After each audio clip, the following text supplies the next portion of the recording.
আগামী নির্বাচন আইনশৃঙ্খলা বাহিনীর জন্য বড় পরীক্ষা বলছেন পররাষ্ট্র উপদেষ্টা। শেখ হাসিনা আসন ও টাকা অফার করেছিল বললেন নুরুল হক নূর। এবং দেশে ফিরবেন তারেক রহমান, তার নেতৃত্বে নির্বাচনে অংশ নেবে বিএনপি বলছেন আমির খসরু। সর্বশেষ জানাবো, জুলাই গণঅভ্যুত্থানে স্কাউটদের আত্মত্যাগ নতুন বাংলাদেশ নির্মাণের প্রেরণা বলছেন শিক্ষা উপদেষ্টা। শুনছিলেন সংবাদ শিরোনাম। পুরো খবর জানতে ভিডিওটি শেষ পর্যন্ত দেখুন। সর্বশেষ খবর পেতে চ্যানেলটি সাবস্ক্রাইব করুন। এবারে জানিয়ে দেব বিস্তারিত। আগামী নির্বাচন আইনশৃঙ্খলা বাহিনীর জন্য বড় পরীক্ষা বলছেন পররাষ্ট্র উপদেষ্টা।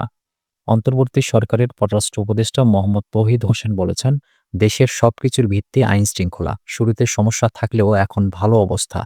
পুলিশ গুছিয়ে উঠে নিজেরা সংহত হতে পেরেছে। সামনে নির্বাচন হবে আইনশৃঙ্খলা বাহিনীর জন্য বড় পরীক্ষা। জেলা প্রশাসকের সম্মেলন কক্ষে রংপুর জেলার সরকারি কর্মকর্তাদের সঙ্গে মতবিনিময় সভায় প্রধান অতিথির বক্তব্যে তিনি এসব কথা বলেন। প্রধান উপদেষ্টার কথা উল্লেখ করে তিনি বলেন, অধ্যাপক ইউনূস বলেছেন, সামনের নির্বাচন হবে একটি আদর্শ নির্বাচন। সেই নির্বাচন নিয়ে আইনশৃঙ্খলা বাহিনীকে সজাগ থাকতে হবে। নির্বাচনে পরাজিত ব্যক্তি বিশৃঙ্খলা সৃষ্টির চেষ্টা করবে। ভালো একটা নির্বাচনের মাধ্যমে নির্বাচিত সরকারের কাছে দায়িত্ব দিয়ে আমাদের যেতে হবে। দুটো সেক্টরে বেশি গুরুত্ব দেওয়া দরকার উল্লেখ করে পররাষ্ট্র উপদেষ্টা বলেন, একটা শিক্ষা ও স্বাস্থ্য। বাইরের দেশে শিক্ষা ও স্বাস্থ্যে বেশি গুরুত্ব দেওয়া হয়, কিন্তু আমরা পারছি না, আমরা চেষ্টা করছি। ডাক্তার নার্সের সমস্যা নিরসনের অংশ হিসেবে এই অল্প সময়ে ৩,৫০০ নার্স ও ৩,০০০ ডাক্তার নিয়োগ দেওয়া হয়েছে। এই খাতে বাজেট বাড়ানো হচ্ছে, আগামী বছর তা দেখা যাবে। আমরা কিছু প্রকল্প শুরু করেছি, আশা করছি পরের সরকার তা ধরে রাখবে। আলু রপ্তানি প্রসঙ্গে উপদেষ্টা বলেন, আলু রপ্তানির বিষয়টি নিয়ে আমরা ভাবছি, তবে এটা সহজ নয়, কেননা পৃথিবীতে দুই একটা দেশ নিয়মিত আলু আমদানি করে। তবে কোনো কারণে ক্ষতিগ্রস্ত হলে আরও কিছু দেশ আলু আমদানি করে থাকে, তাছাড়া আমদানি করে না। কৃষক পর্যায়ে বিদেশে মানব সম্পদ রপ্তানির বিষয়ে তিনি বলেন, বিদেশে গেলে অবশ্যই দক্ষ হিসেবে যেতে হবে, না হলে বেতন কম। আমাদের দেশের মানুষ দক্ষ হয়ে বিদেশে যায় না, যার কারণে বেতন কম পায়। বিদেশে অসংখ্য নার্সের পদ খালি রয়েছে। দক্ষ নার্সের পেশায় বিদেশে গেলে ভালো বেতন পাওয়া সম্ভব।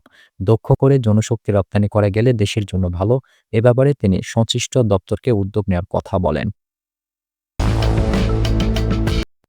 শেখ হাসিনা আসন ও টাকা অফার করেছিল বলছেন নুরুল হক নূর। গণ অধিকার পরিষদের সভাপতি ও ঢাকা বিশ্ববিদ্যালয় কেন্দ্রীয় ছাত্র সংসদের সাবেক ভিপি নুরুল হক নূর বলেছেন, আওয়ামী লীগের আমলে শেখ হাসিনা আমাদের আসন অফার করেছিল, টাকা অফার করেছিল, কিন্তু আমরা ফ্যাসিবাদের সঙ্গে আপোষ করিনি। আমরা ২-৪টা আসনের জন্য কারো সঙ্গে জোট করব না। যদি দেশের প্রয়োজনে জোট করি, ন্যায্যতার বিচারে সম্মানজনক আসন সমঝোতার ভিত্তিতে হবে। ব্রাহ্মণবাড়িয়ার নবীনগর উপজেলা নবীনগর পাইলট সরকারি উচ্চ বিদ্যালয় মাঠে আয়োজিত জনসভায় প্রধান অতিথির বক্তব্যে এসব কথা বলেন নুরুল হক নূর। ব্রাহ্মণবাড়িয়া ৫ আসনে দলীয় প্রার্থীকে পরিচয় করিয়ে দিতে স্থানীয় গণ অধিকার পরিষদ এ জনসভার আয়োজন করে। আসন্ন ত্রয়োদশ জাতীয় সংসদ নির্বাচনে ব্রাহ্মণবাড়িয়া ৫ আসনে জেলা গণ অধিকার পরিষদের সহ সভাপতি নজরুল ইসলামকে একক প্রার্থী হিসেবে ঘোষণা করেন নুরুল হক নূর। গণ অধিকার পরিষদের সভাপতি আরও বলেন, বর্তমান অন্তর্বর্তীকালীন সরকার আগামী ফেব্রুয়ারি মাসে নির্বাচন আয়োজনের প্রস্তুতি নিয়ে আগাচ্ছে। নির্বাচন কমিশন তার কার্যক্রম সম্পন্ন করছে।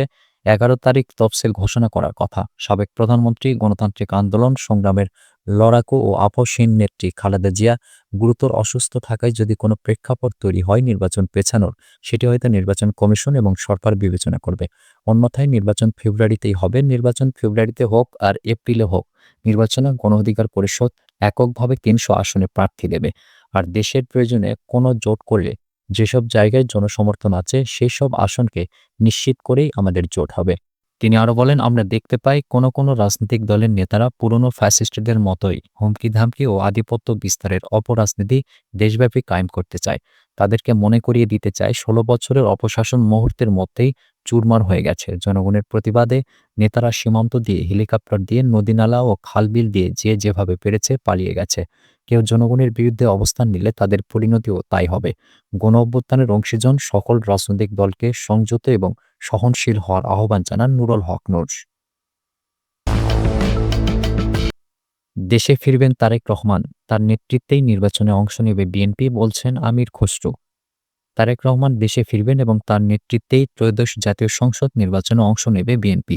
রাজধানীর বনানীর একটি হোটেলে সমসাময়িক ইস্যুতে সাংবাদিকদের সঙ্গে মতবিনিময়কালে একথা জানান বিএনপির স্থায়ী কমিটির সদস্য আমির খসরু মাহমুদ চৌধুরী। তিনি বলেন, তারেক রহমান সহসাই দেশে ফিরবেন। সবকিছু প্রস্তুত করা হচ্ছে। আগামী ত্রয়োদশ জাতীয় সংসদ নির্বাচনে তারেক রহমানই নেতৃত্ব দেবেন।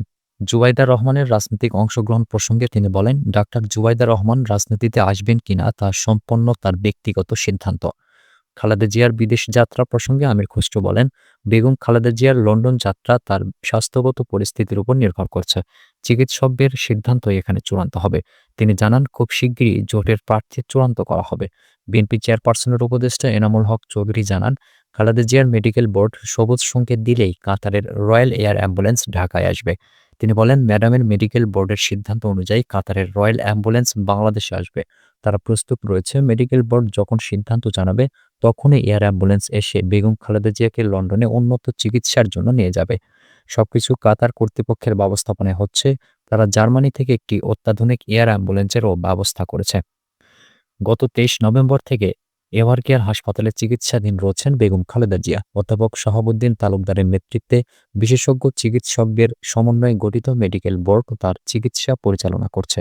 এই মেডিকেল বোর্ডে তারেক রহমানের সহধর্মিণী ডাক্তার জোবাইদা রহমানও আছেন। জুলাই গণঅভ্যুত্থানে স্কাউটদের আত্মত্যাগ নতুন বাংলাদেশ নির্মাণের প্রেরণা, বলছেন শিক্ষা উপদেষ্টা।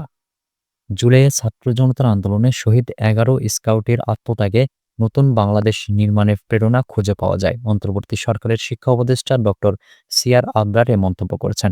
রাজধানীতে বাংলাদেশ স্কাউটসের সদর দপ্তরে জাতীয় পর্যায়ের বিভিন্ন অ্যাওয়ার্ড প্রদান অনুষ্ঠানে প্রধান অতিথির বক্তব্যে এ মন্তব্য করেন তিনি।